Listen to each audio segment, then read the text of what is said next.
on a dit libre circulation des personnes et des biens.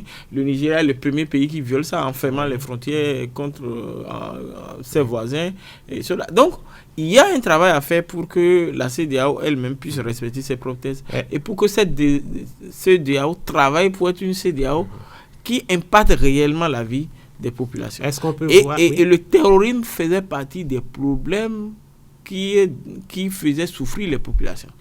Et on n'a jamais eu une déclaration, un projet que la CEDEAO ait fait pour venir en aide aux pays qui étaient frappés. À un moment donné, le Burkina, actuellement, dans les statistiques internationales, le Burkina est le deuxième pays le plus frappé du terrorisme au monde.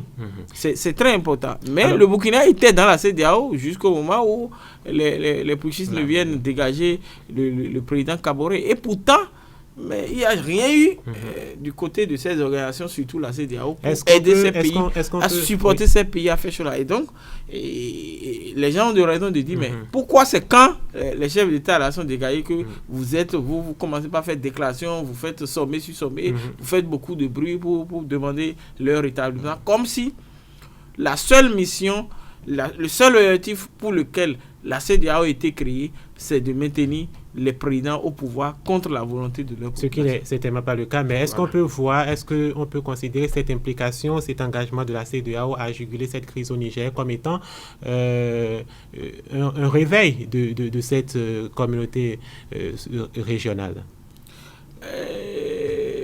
Une volonté d'agir maintenant, de se faire...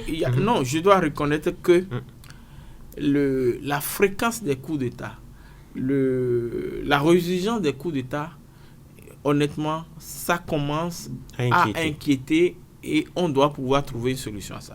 Mais est-ce que la solution, c'est de rétablir les présidents qui ont été dégagés? Je ne crois pas que la solution... Il faut aller chercher les causes. Pourquoi, en moins de 3 ans, on a eu 4 coups d'État dans la sous-région ouest africaine qui ont dégagé les présidents élus constitutionnellement et qui ont installé des militaires?